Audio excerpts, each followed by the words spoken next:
In honor of the Raiders trading Khalil Mack to the Bears, this week we traded Kevin to the Raiders for a bag of chips and a copy of Zoolander on DVD. What is this?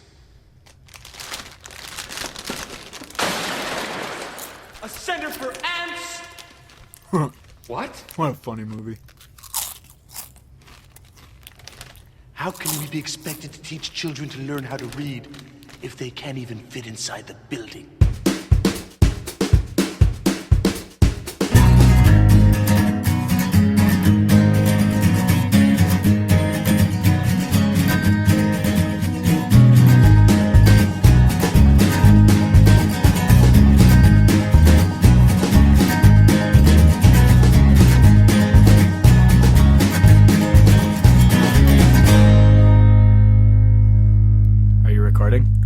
Recording?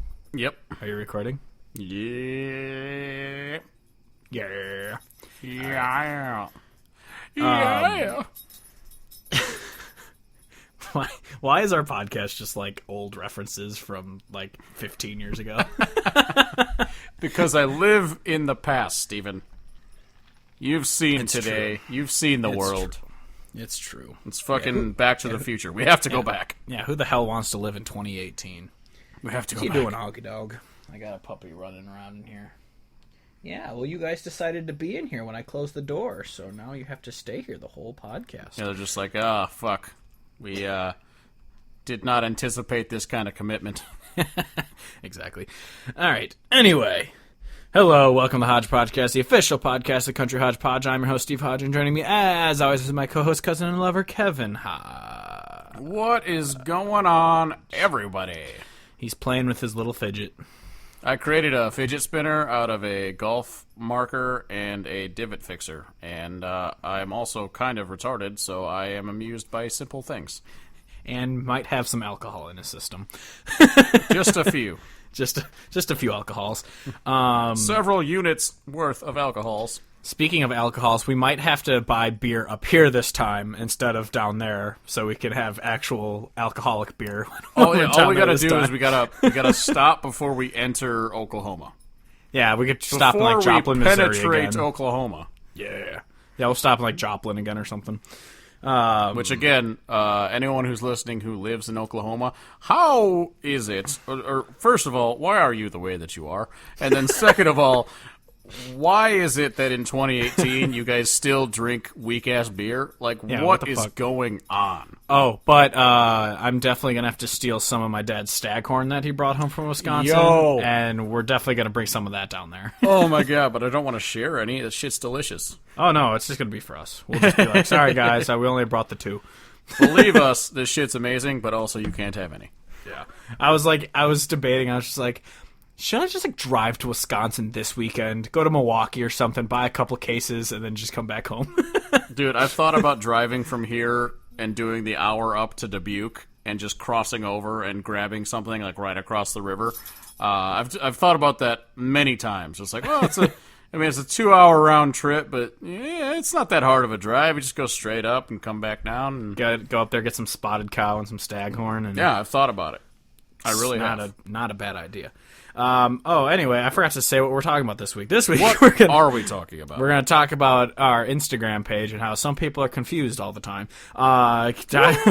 Tyler Childers and his awesome comments that he made at the Americana Music Awards. And we're going to talk about the artists that we're most excited to see at Medicine Stone, which is not that entertaining if you're not going to Medicine Stone, but who cares? Sorry. Just get jealous. Yeah, just so a year ago we did an episode about Medicine Stone, and we previewed the 10 artists we most wanted to see. Well, now the artists at this year are mostly bands we've seen, so we just talk about how we're excited to see them again and all that kind of stuff. So. And obviously just really pumped for the whole weekend because last year we didn't really know what to expect. Now we have a pretty good idea, but obviously it's just going to, I mean, it's a whole new time, so we'll have... We'll find out more things, and it'll be a good time for sure. And I'm gonna bring water shoes this time. Yeah, yeah. You gotta need to go to Dick's plan and buy that some. far ahead. Yeah. Anyway, I guess now that we know there's a Walmart down there, we could even get that there. But yeah. Anyway. So turns out Oklahoma does have the things that we have as Northerners. They do have a Walmart in Tahlequah, which I'm going to still say is pronounced Tahlequah. It is Tahlequah. Everyone else is wrong. Yeah.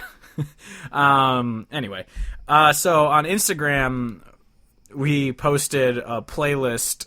I only wanted to mention this because I screenshot a playlist called Country Vibes, and I posted it on Instagram saying, with the caption, Cancerous Vibes, because it was the worst playlist I've ever seen, where Old Dominion was on there multiple times. It was Dylan Scott, Kane Brown. Yeah, Kane Brown was on there multiple times. Yeah, it was just bad. And then everyone's commenting just like, one or two things. Some people unfollowed us, I'm pretty sure, on Instagram, because we went down by like 20 followers today. So I'm guessing people just saw the picture and like, oh, these guys like pop country, fuck these people, and then undid it or unfollowed us. But a lot of people commented like, oh, I thought you guys were promoting this thing, and I got really concerned, but then I saw the caption. I was just like, yes, I guess I should have drawn on it or something to make it obvious that I'm not promoting this. But also the comment, I don't know if you looked at the picture at all, the comment that popped up the most was, yeah, all these guys suck, but Luke Combs is great. I'm like, I just wanted to comment. I didn't want to respond to everyone because I didn't feel like wasting my time doing that. But I guess I doubt these people are listening to the podcast, but we've been talking about Luke Combs since like 2015. We have liked him since before Hurricane was even a song. Yes, Like, and it was also hilarious because the Luke Combs song that was in the picture was the fucking She Got the Best of Me. It was She Got the Best of Me, and it was the version that's on Spotify now, which is the indisputably awful shitty version of it. And so it's like, yeah, if you like Luke Combs, I can respect you because I like a lot of Luke Combs as well, but that version of that song is trash compared to what the actual version is. And so if that's the song that you hear and you're like, I like Luke Combs, it's like, dude, you don't even have any fucking idea. Yeah, one of my coworkers who follows us on Instagram messaged me on like our little the company chat thing or whatever, and was just like, I saw your picture and it made me laugh, but Luke Combs is great. I'm like, I had talked to her about that. I was like, yeah, I know. We've seen him we've seen him in bars when it was empty in the bar. And well, like, that's the thing that's hilarious is so he's coming to Moline and he's headlining and he's going to be at the Wireless used to be the Wireless. Now it's the Tech Slayer. Tech Slayer. But so he's headlining an arena show, and we literally saw him at Joe's Bar. What, fucking 2 years ago, and there was, it was like no early one there. 20. It was either early 2015 or early 2016. We saw him at Joe's Bar. Yeah, and no one was there. No one knew the music, and I think Hurricane had just been released to radio, and so I think it had maybe started crawling up the radio, but it definitely wasn't a number one smash hit. Because I'm pretty sure that song came out late 2015. I don't know when it started gaining traction, but I do remember multiple times posting that song in 2015, like, guys, you need to listen to this song, it's great. No one gave a shit. And then all of a sudden, like, 2016 rolls around, everyone's singing the song. I'm like, guys, I've been promoting this song for like a year, what the fuck? Exactly. But yeah, so I'm just like, but I also didn't want to respond being like, yeah, I know we love Luke Combs, because as we've also said on this podcast recently, we don't really love him that much anymore, because yes, he still has an amazing voice, but like we said on another episode, they ruined it by computerizing it. Like, Luke Combs is the Bears. He gets your hopes up and then kicks you square in the fucking dick. Pretty much. And he has a gold digging girlfriend. But good for him though. Oh yeah, for sure. I'd do the same. But yeah, it's just I remember, and then I went back and because someone was like, "What do you feel about that album?" And I was just like, so I went back to my review that I did back when we did reviews on our website, and I forgot I gave it like a 7 because I said the EP songs were good. There were a couple of good ones from the new one, but mostly it was just a safety album, and it was just, and that's how I still feel about it. Like, it's just a fine album. It's not good. It's not bad. I mean, there's bad on it. Well, that's the thing. I felt back then, and then almost even more so now, that the songs that you would classify as safe, I still thought were just kind of shitty. Yeah, and it's also, I think he's one of those guys that I would want to hold to a higher standard, just because he has such a talented voice, that in its raw form is tremendous, and so anytime they do anything to fucking put production or effects over the top of it, that just bugs the hell out of me, because the dude can sing like crazy, so why ever put anything on top of it? And so all those songs that he released that are new, yeah, they're catchy, yeah, they're this pop country kind of sound, and it's, you know, bumping along fucking catchy shit. But the dude's voice is tremendous, and he can make great music if he wants to, and so that's what makes it worse when he makes not good music, is like, I know how good you are, man. I've heard you sing. I've heard you sing live. I've heard all of it. It sounds amazing. What in the hell is going on with the people that you are trusting to produce your shit? Why are they telling you, yeah, let's half-ass auto-tune your voice and put production over it? It makes no sense to me. Yeah, exactly. It's just, it's a bummer. Like, I'm glad he writes his own shit, which is everyone's defense. It's like, well, he writes his own music. I'm like, yeah, Darius Rucker does too, and so does Brantley Gilbert, and they've both gone pop. Like, just because you write your own stuff doesn't mean you're not gonna jump the shark and put out shitty music. Yeah. But yeah, I hope, I don't know, maybe his sophomore album will be good, but I'm gonna guess it's gonna be more of that overproduced bullshit like what they did to She Got the Best of Me. And like, I remember when Hurricane came out, I thought it was a little overproduced, but I just loved it, so I let it go. Yeah. But if that's what he's just gonna do from now on, I'm not gonna listen to him. There's no point. Yeah, it's super disappointing. Yeah. Anyway, what's not disappointing is Tyler Childers. He won an award of some sort at the Emerging Americana. Artist. Yeah, Emerging Artist. And he was at the Americana Music Awards, and he just came out and he said this awesome thing, which we've gone... Well, I guess I'll say the quote first. Actually, I got to pull it up. But so he comes up on stage and he says... There is a quote. It exists. He said some controversial... things. He goes on stage and he says, "My name is Tyler Childers. I'm an Appalachian artist from the foothills of East Kentucky, and I play country music. As a man who identifies as a country music singer, I feel that Americana ain't no part of nothing and is a distraction from the issues that we are facing on a bigger level as country music singers. It kind of feels like purgatory. Thank you." And then he just walked off stage, and he was dressed like Colonel Sanders, which was awesome. And so it's... I love it because on this podcast, we've gone kind of back and forth of, do we accept that this is what country music is now, and do we just go down the Americana, Ameripolitan thing? Like, if you listen to our episode where we interviewed Dale Watson, which is still unbelievable that ever happened,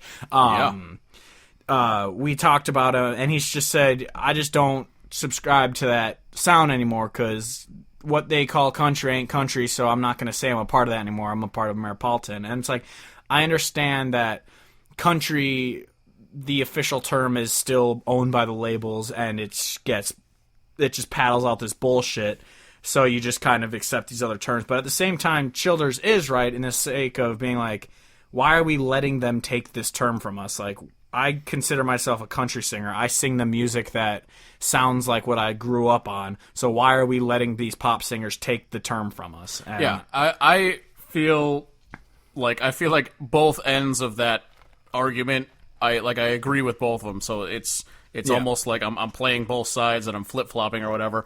But I agree. I feel like when Dale Watson says the shit that they're calling country, I don't understand it, I don't identify with it, I'm like, yeah, man, fucking A, because the shit that they're calling country is trash right now. Yeah, but at the same time, I still firmly believe that the idea of country should exist in the sense that it has existed and should exist.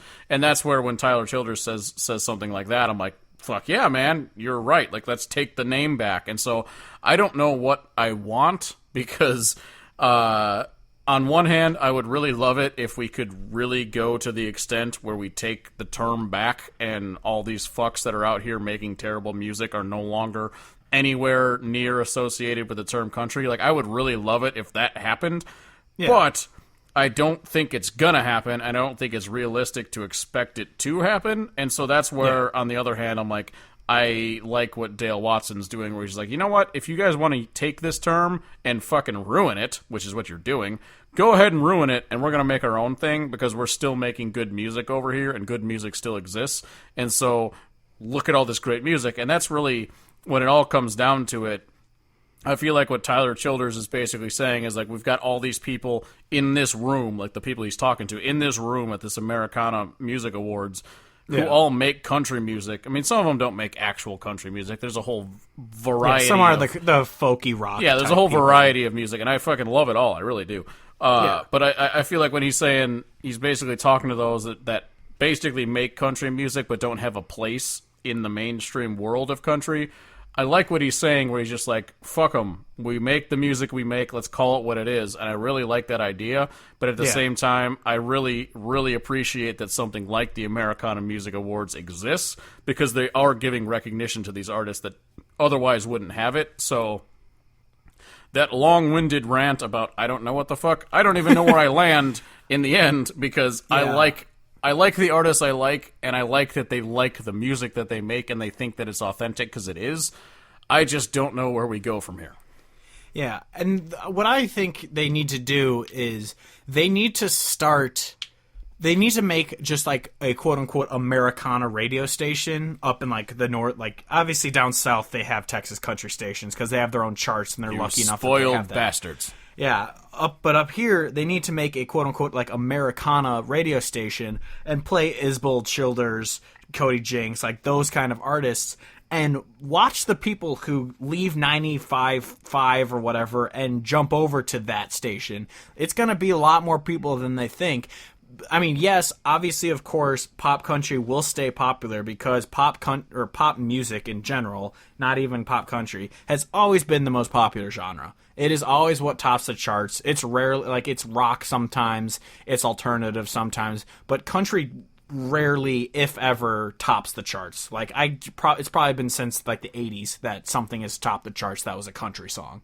Like, the billboards, they're not ever going to top it. And the fact that they're trying to peddle this, like, Sam Hunt out to be like, this pop country is what's going to get us out there. It's never going to be a number one song. It's never going to be. But that's what they're trying to do, and that's the reason why they do this, because they think, oh, these drunk sorority chicks are going to listen to our spring break anthems because these guys are hot, which is apparently, you know, a thing to give a shit about. But apparently they're right, because Luke Bryan is still here. Yeah, hunting, fishing, fucking every day.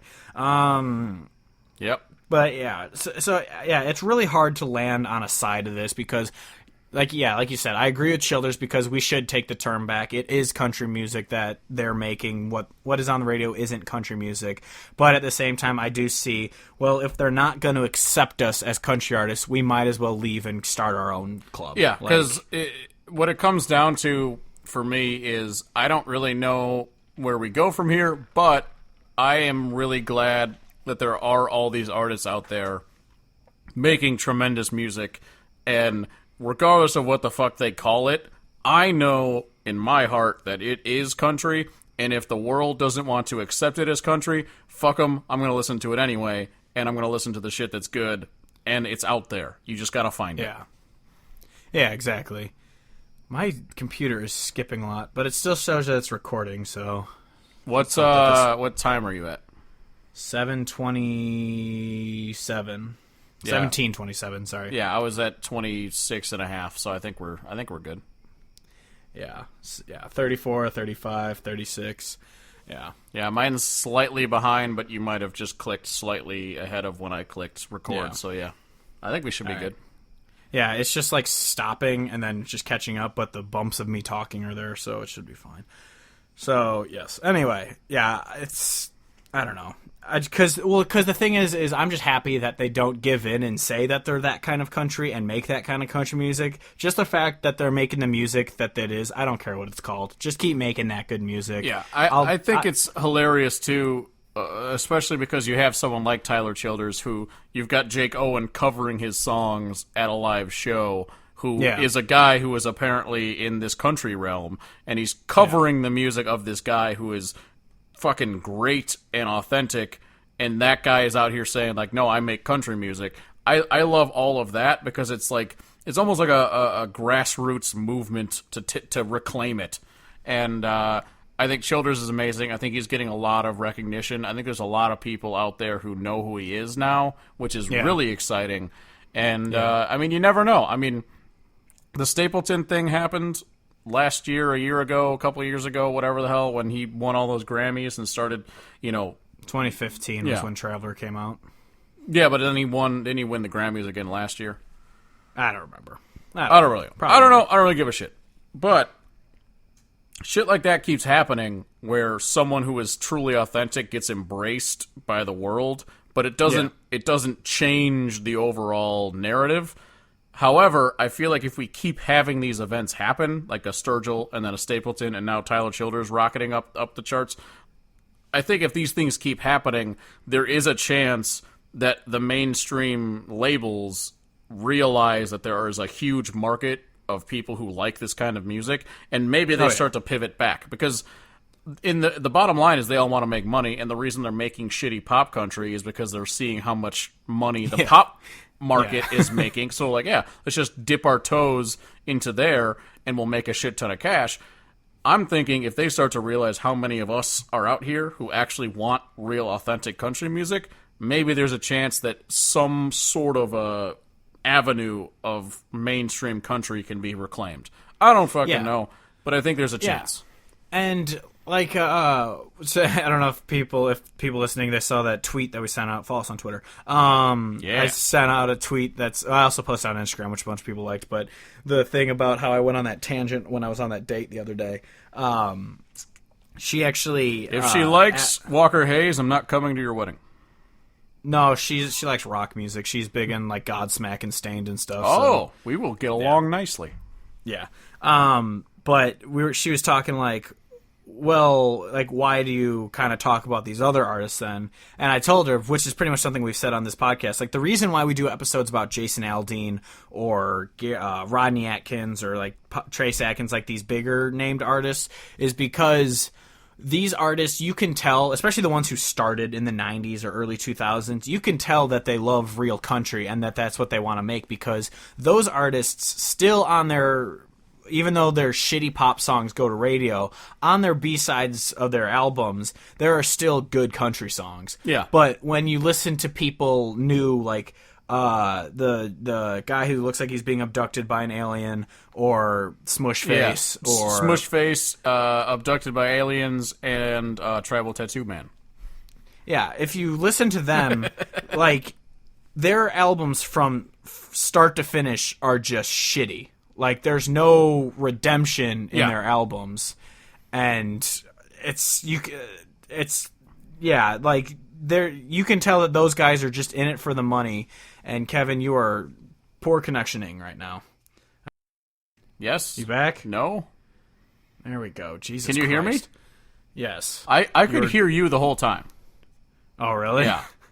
And so I literally said, "What about now?" like 15 times in a row, and you didn't respond. And I was like, "I'm just going to keep saying it." Full disclosure, my internet the last couple days has taken an absolute shit at like 10:30 every night, and like fucking died. But it's not 10:30, so what the hell? Yeah, it's daylight saving times for the internet. It's daylight savings for Mr. Porn Man. Yeah, right. Yeah, it's 9:30. He decided to do a 9:30 Jack session. I said 10:30. Gotta bump it up an hour. But as I was saying before it cut out, I'm gonna just try and see if I can transition that well. Transition won't. Baiting. So so artists like Smushface, Alien, and the other one, they just put out shitty pop music because they don't have to, because they've entered into country, the quote unquote country scene when that was already the norm.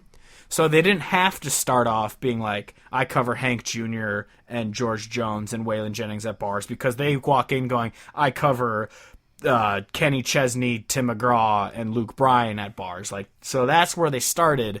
So their albums will never have a hidden gem on it, because they don't have to have a hidden gem, because they grew up on shitty music and joined the scene in shitty music. Whereas Luke Bryan, when he joined the scene, the biggest artists on radio were still George Strait and Alan Jackson. Like, so he was competing with them.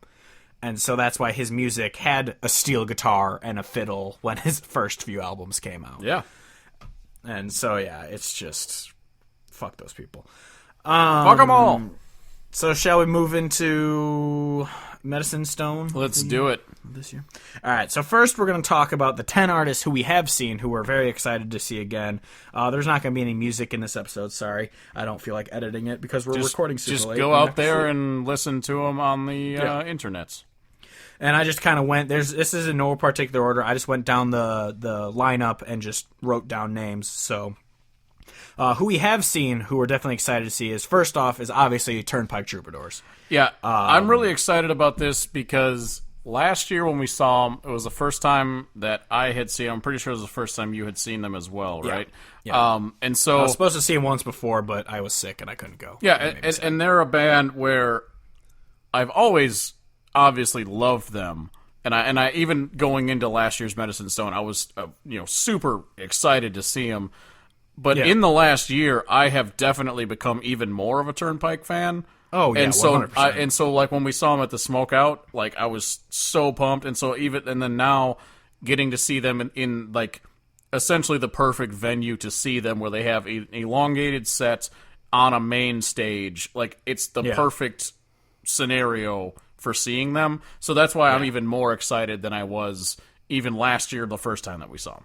Yeah, exactly. And and it's also nice to be down in Oklahoma where half the band is from, and everyone in the Turnpike is the gooch of down there, where everyone knows them, everyone is excited to see them. They're the ones who I remember just last year asking everyone, who are you most excited to see? Every single person was saying Turnpike Troubadours. There wasn't a single person who wasn't saying Turnpike Troubadours. I mean, some people are obviously also saying other bands they want to see, but Turnpike was the one that everyone was excited for. I refuse to acknowledge the comparison to Gooch, regardless of how accurate in context it made sense. I know. I don't obviously mean to compare their skills, because it is like comparing Walter Payton to a little kid with no legs. But yeah. But yeah, so but you hit it right on the head. The environment down there, because again, like I said, when we saw them at the Smokeout, it was obviously very exciting for us to get to see them again because they're amazing.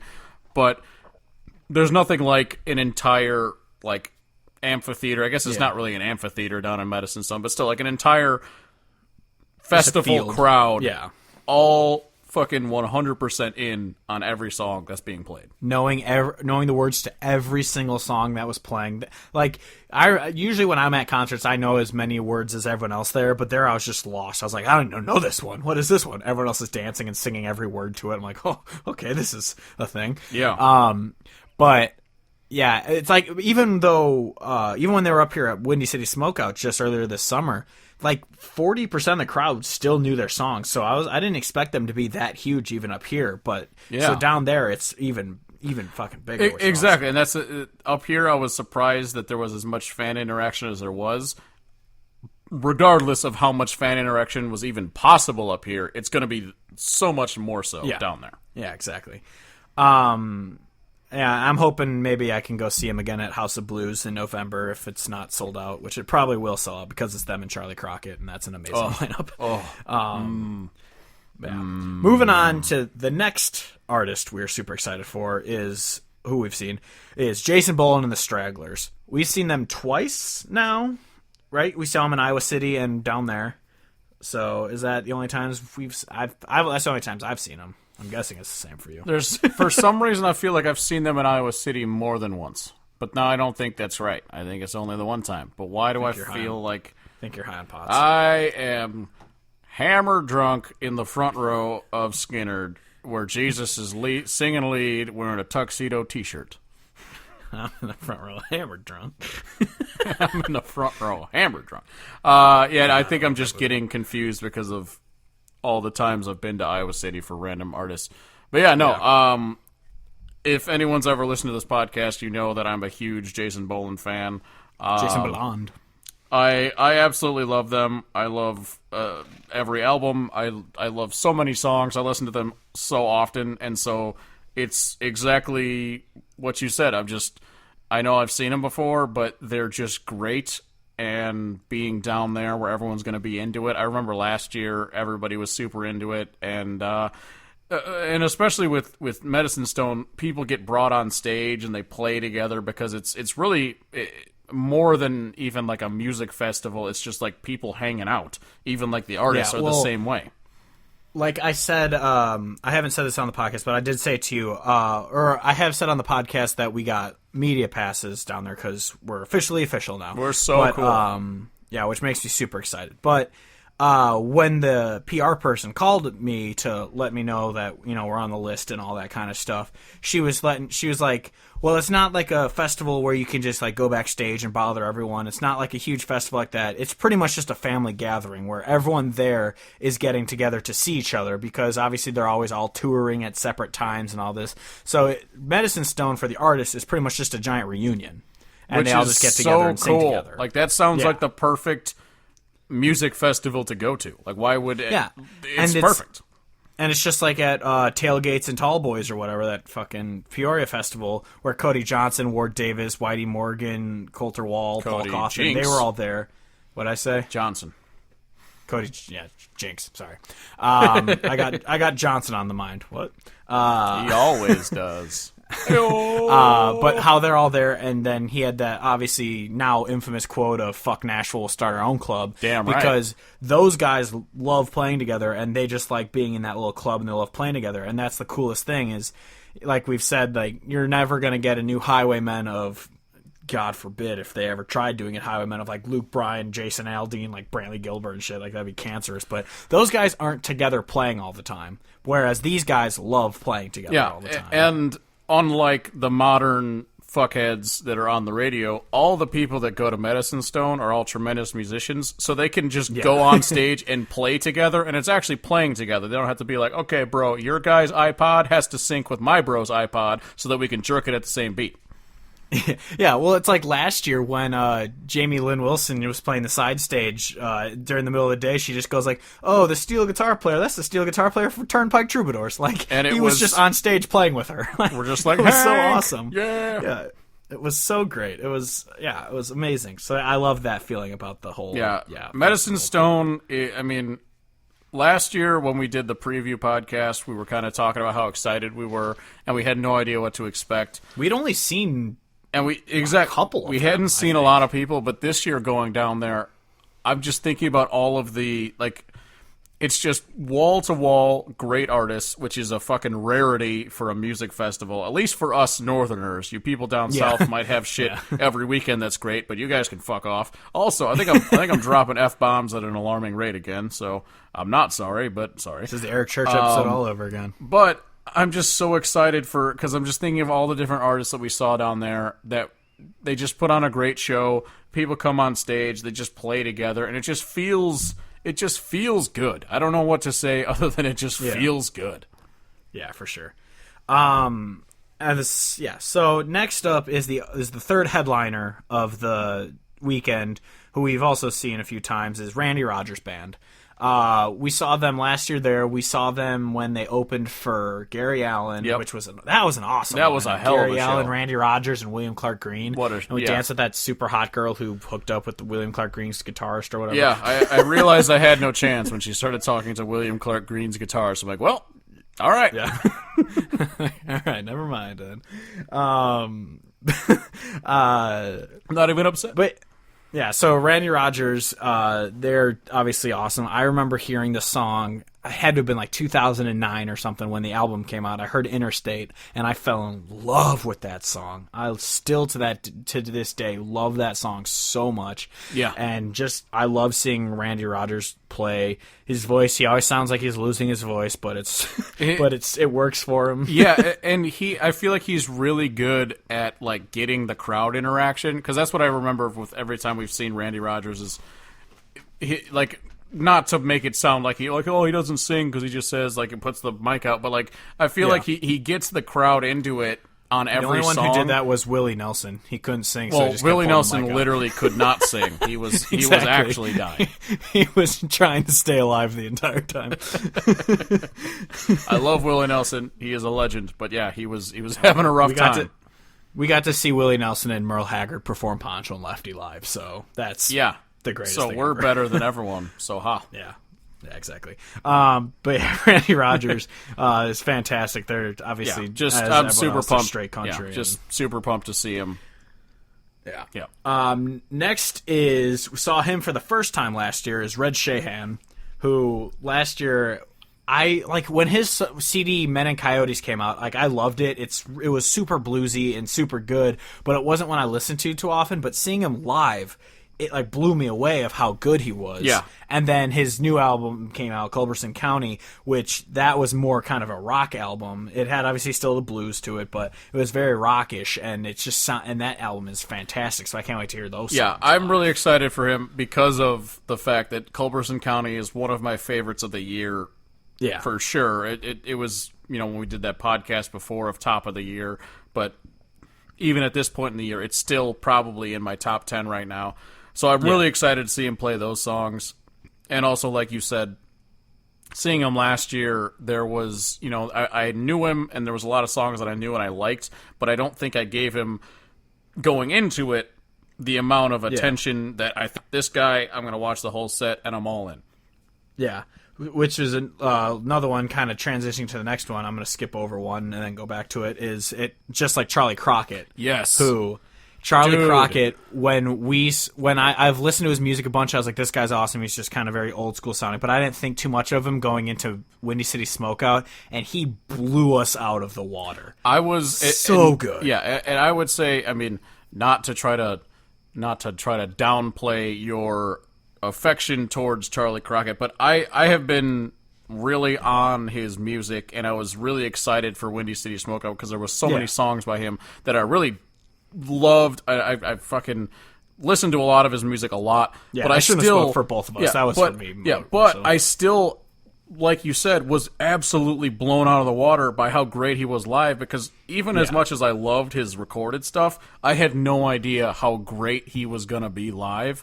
And so, exactly like you're saying, leading into going down to Medicine Stone this year, that show, that's one of the top 3 shows I'm excited for this upcoming Medicine Stone, purely because of how great he was live, and to get to see him do that. He's the midnight show this year. Oh, fucker.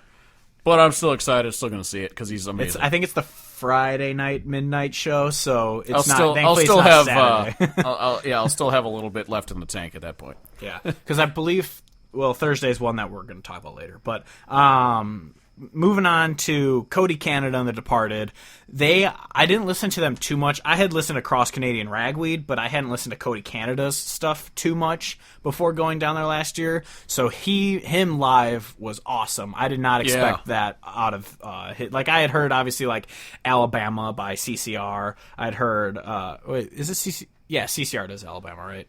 Not Cody Canada. Yes, correct. And his. I thought for a second you were confusing yourself with Creedence Clearwater Revival, and I was like, nope, you got it. Down on the corner. Well, that's the thing. When you said CCR, I'm like, whoa. Yeah, actually, that just reminds me. I saw this thing on the internet where it's just like, you're from a different time when CCR to you means Cross Canadian Ragweed, not Creedence Clearwater Revival. Yeah.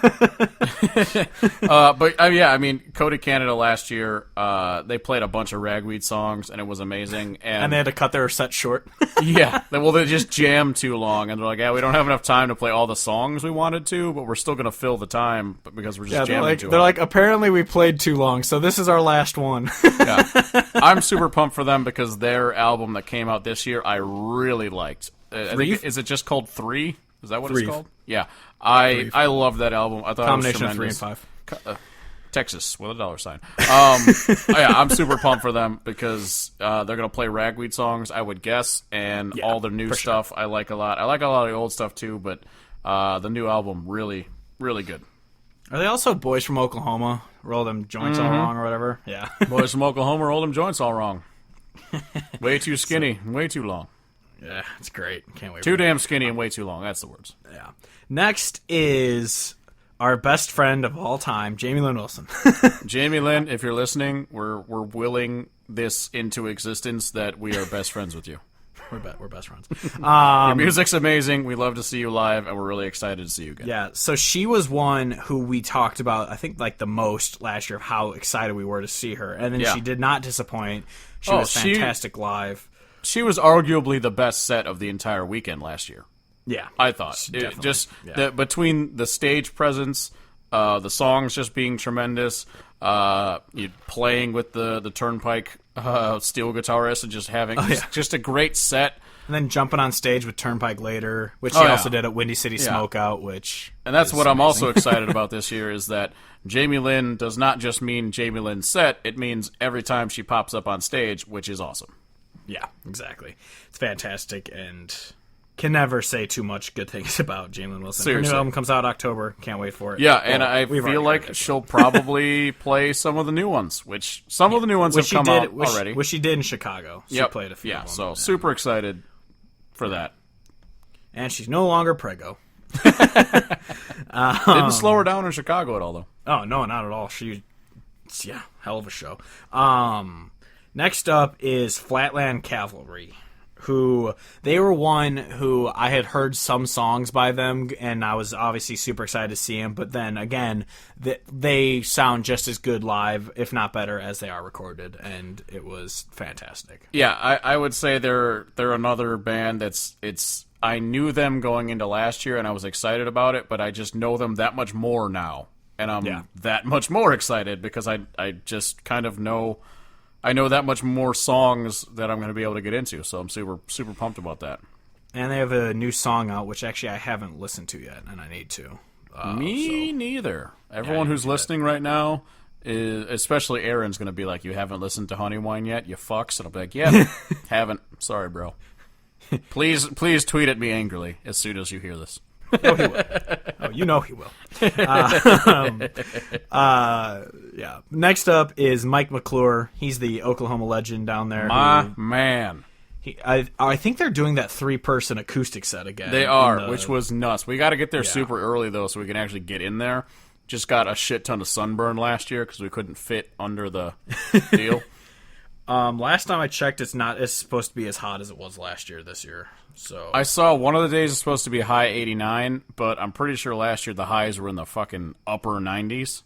Oh, great. Right now it says it's supposed to storm Friday and Saturday. Great. Honestly, there's a part of me that feels like that's better than blistering heat. I guess as long as it's not canceling all the shows. That's true. Don't want any of that. Yeah. But yeah, Mike McClure, he doesn't, I think that's all he does, though. He doesn't do I don't think he has his own set this year. I think he's just doing the 3-person acoustic. I don't remember. I thought there might have been his own set, but then again, I have no fucking clue, and I'm just talking out my ass. As I mostly do on this podcast, for anyone who has listened before, I am full of shit all the time. Yeah. Yes, you are. Next up is... finally, for the bands that we have seen before and we're excited for again, is Kaitlin Butts. She was one, I had only heard like 1 or 2 of her songs. I didn't know her that well at all, but she was awesome. And actually, our buddy Cody, who's also going down there, was talking about how they actually met her before she was like famous down there, and they were just jamming around a fire, and she did her cover of God's Gonna Cut You Down, and apparently it was fantastic, and then obviously she recorded it, so it is. Yeah, and they're just like, oh shit, this girl's for real. Like there's like down in Medicine Stone, there's always people playing guitar and hanging out and jamming or whatever, but when someone like that gets on the guitar and just starts singing, I feel I could imagine everyone sitting there like, oh fuck, this person is for real. Yeah, for sure. Yeah, so she's awesome, and her voice is amazing. Oh, she's really good. I'm really pumped because again, it's one of those where I knew a few songs going down there, and I knew that she was good, but I didn't know enough, and now I know way more songs, and so I feel like I'll be able to go into it with that much more anticipation and excitement, just because I know that much more. Yeah, for sure. Moving on to one artist who I have seen and Kevin has not seen is Wade Bowen. Racism. I mean, what? Yes. So I will say, as a person who hasn't seen Wade Bowen, I love a whole lot of his music. I mean, we did the Wade Bowen episode, and his new album came out. I thought it was tremendous. A lot of his older shit I know, and I like a whole lot. And I'm just really pumped to see him live because I think he's really damn good, and I don't really think he has any bad songs, so it really doesn't matter what the hell his set list is. It's going to be great. Yeah. I saw him, it was either right before or right after I graduated college, and so I was still super uber fat Steve, and I was double-fisted Jack and Cokes the whole time. And I remember just loving the show because that was also when we snuck up to the VIP box because there was no one up there. Yeah, and you introduced a false reality into my brain that when you go to Joe's, you can go up there at any given moment if the show's not sold out, which is a lie. Yeah. Well, it was the case that show. But yeah, it was fantastic. And then I met him after, and I was super drunk, and I don't really remember it. Just go up to him at Medicine Stone and be like, remember that one time I was super hammered and I said, hey? Yeah. I was fatter, though. Look at my face and imagine fatter. I'll show him the really blurry photo. And I'll take a photo with him, and I'll do a comparison. But yeah, he's going to be fantastic. He's one of my favorite artists. Yeah, he's one of my favorites. He's one of those guys that I know I mentioned during the Jason Eady podcast of, I've been able to see a whole lot of artists thus far, so there's not that many artists left that I haven't seen that are like really high on my list of really excited to see. I said at the time Jason Eady's probably number one. I think he still is number one in terms of artists I haven't seen, but I'm excited to eventually. Wade Bowen's still like fucking top 3 though, so this is going to be really awesome to see him. And I mean, I know he's going to be great, so I'm not even anticipating anything otherwise. Yeah, super pumped. So then we got 3 more of artists that we haven't seen who are super pumped. First up is Mr. Koe Wetzel, who we did a few weeks ago. He's probably going to be hammered drunk the whole weekend. Yeah. I know that I'm probably more excited than you are just because of the fact that I listened to him way you're more. Way bigger fan. I mean, I love Koe Wetzel, but you're definitely way bigger fan. I love his shit. I know that there's people who don't, and if you're one of those people and you're listening right now, I don't care. Well, obviously you're wrong because it's already one of our most listened to episodes. So podcast. If you're listening and you do like him, I'm right. I'm pretty sure it's already a top 5 listened to episode of our podcast. Oh, fuck yeah. Yeah. All y'all Koe fans, thank you. But yeah, no, I love Koe Wetzel. Koe for show. I really do. I listen to him kind of a lot. I mean, fuck, I listen to him quite often. He didn't make my top 10 or my top 5 or whatever the fuck Spotify tells you at the end of the year last year. But if I had to guess, like they give you your top 5, I would have to guess he was in that fucking 6 to 10 range. Cause Luke Combs ain't going to be on it anymore. Oh, no chance. R.I.P. in peace to that. Yeah. But yeah, Koe Wetzel is fantastic. Show pretzel. Next up is Reckless Kelly. They're actually not one I listen to a lot, but I do know a handful of their songs, and obviously like Wicked Twisted Road is the Wicked Twisted Road. Wicked Twisted Road's tremendous. I just dig their sound in general. Like they just sound great. I realize I just said the sound and then I followed up with they sound great. So I'm doing great English things right now. But honestly, you're an English boy. They're one of those bands that I feel like will put on a good show based on the songs that I've heard. I've never seen them live, so I'm just anticipating. But yeah, I'm excited to see what they put down. Yeah. Then finally, this is the Thursday night midnight show, I believe. Is Micky and the Motorcars. As long as they play Once in a Lifetime Girl, I'm happy. Yeah. I mean, I love a lot of their music. I've listened to them since probably 08, 09 or something. I've been listening to them for a long time. Not like more than other artists, but I've had songs by them saved or downloaded for a long time. I would say I remember very far back, like when we were in college, them being an artist that popped up when we would just be in the car together and you'd have your phone playing. So I've known about them. iTunes. Yeah. Oh yeah. Whatever the fuck was playing. And yeah, they're a group that I know that I'm later on the wagon in terms of getting in on them. But they're great. I think my favorite song by them is Long Enough to Leave, and I love the version that I listen to on Spotify. He starts it. Yeah, he starts it off with this. I wrote this with my good friend Randy Rogers. So if Randy Rogers goes on stage and sings it with him, I will probably shit my pants. That'd be pretty dope. Yeah, because that's all I've been thinking about after they got announced. I'm like, well, he does start the song off with I wrote this with my good friend Randy Rogers. So yeah, come on, that'd be pretty sweet. So yeah, those are the artists we're super excited. The ones I'm super bummed that aren't there this year are Sonny Sweeney and Shane Smith and the Saints. Yeah, that really yeah. makes me sad. Sonny Sweeney is amazing, but Shane Smith was the biggest in terms of being sad that they're not there this year, because their set last year was so damn good. It was amazing. I love Sang the Mountain. Oh my god, I loved their music going into it, so I knew I was gonna like it, and I was really excited. But they were just, I mean, similar to kind of like Charley Crockett, where when you see them live, you're like, oh fuck, like they harmonize on the spot tremendously, and they're all great players. It was so good. So yeah, I'm really sad that they're not going to be there, but I'm glad that we did see them. Yeah. So yeah, that's it for the Medicine Stone artists. We're excited to see everyone who's there, who we're going to get a chance to see. I don't think we're going to be able to make it up to the Red Dirt stage unless there's someone earlier in the day. Yeah. Unless there's someone earlier in the day that we want to go up and wander up and see. But the artists who we are going to see, so excited.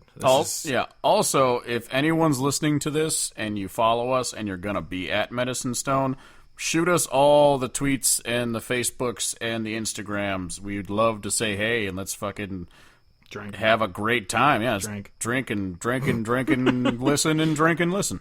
Yeah. And drink. And then next week, since obviously we're going to be at Medicine Stone, we're not going to have an episode, so we're going to introduce you guys to the Lost Pilot episode. The very first Lost episode. An episode that we recorded, I think, almost even a year before our first episode did, when we were just tickling our fancies of deciding maybe we'll do a podcast. One of those things where Steve was like, what if we did a podcast? And I was like, I don't know, man. And then some shit got recorded, so... Yeah. Get excited for that, or don't. Yeah, or don't. It's not going to be very good. But... Well, just think about it this way. You heard our first episode. You saw how bad it was. Dude, actually, so if you haven't been paying attention, or I haven't posted anything on social about it yet, I've uploaded the first 4 episodes of our podcast to YouTube, because I'm going to start putting all the episodes up on YouTube, and just while uploading them, I've had obviously listened to them to kind of listen to them. They suck. There's people who have messaged us saying like they've gone back and binged all the episodes. If you started from number 1, I'm sorry, it's not good. I want to, if you've listened to all of these, I want to shake your hand and be like, why? Yeah, like I think I appreciate the hell of it. I really do, but I know for a fact that it sucked. Not that our podcast is good now, but it was not good then. There's certainly a learning curve. I will say that. Our podcast definitely sounds a little more professional than it did. Still not professional, but sounds a little more professional. Yeah. Did I write down last week's albums? What day are we on? I know one for sure. Nope, I did not write them down. Striker Brothers came out. I don't know if we're supposed to break the fourth wall on them or not. The what? Striker Brothers? You haven't checked that out? No, I did. Yeah, because that was the one we got messaged about. Yeah, I'm even further behind. But yeah, I don't know if we're supposed to break the fourth wall about who they actually are. But I think it's not that hard to figure out once you listen to them. It's fucking Randy Rogers and Robert Earl Keen. I don't know if I don't think... Oh, yeah. Yeah, that's right. It's very apparent when you listen to them, but I don't know if we're supposed to be like, that's who it is. Well, we broke the fourth wall with Wheeler, so it's whatever. Yeah, it's true. So the albums that came out last week are... First up is Lucas Nelson, The Promise of the Reals, no, that's not what the album's called. It's called Forget About Georgia EP.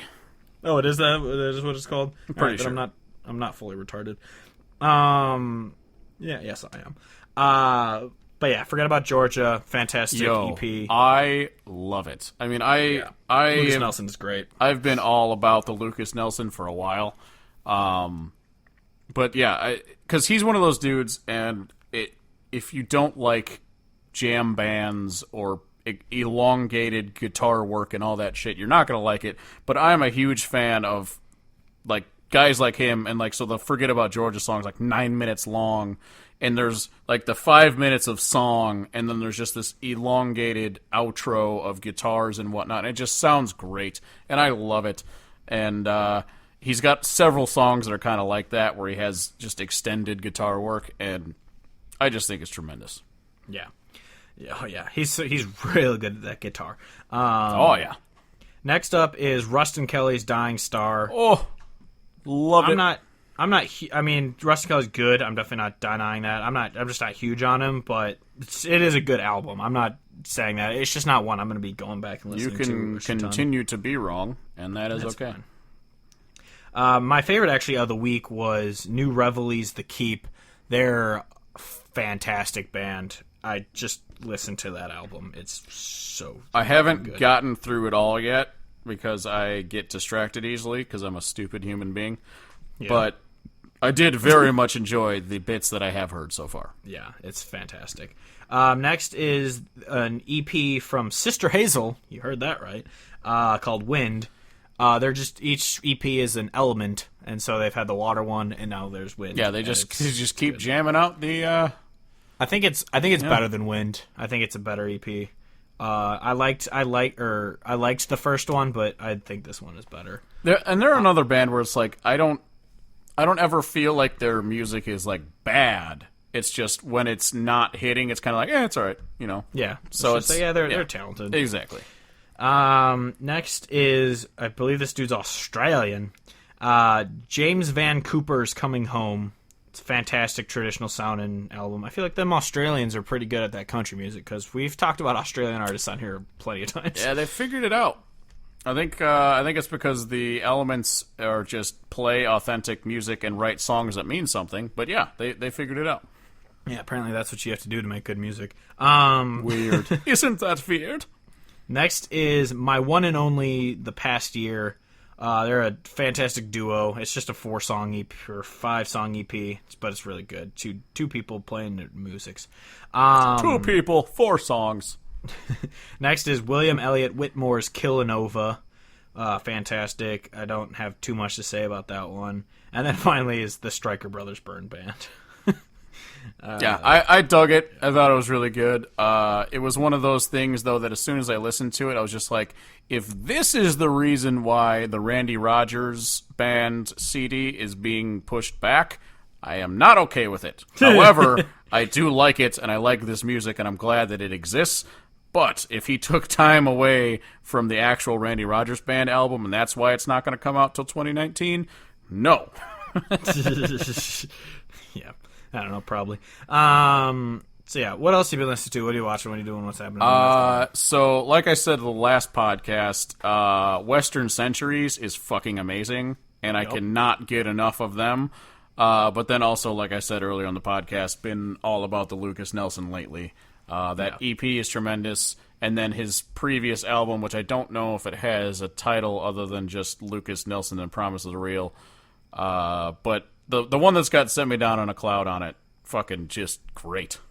Yeah. I've been binging Turnpike recently because Turnpike is fucking amazing. Yeah, so I'm getting a little excited. Yes. Yeah, so you can find us at countryhodgepodge.com. I'll update it again one day. We'll see.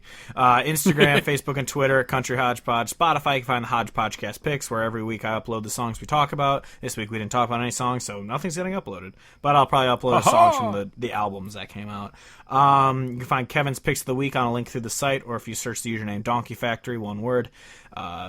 It's just every week Kevin uploads 10 songs you should listen to, and they're usually pretty good.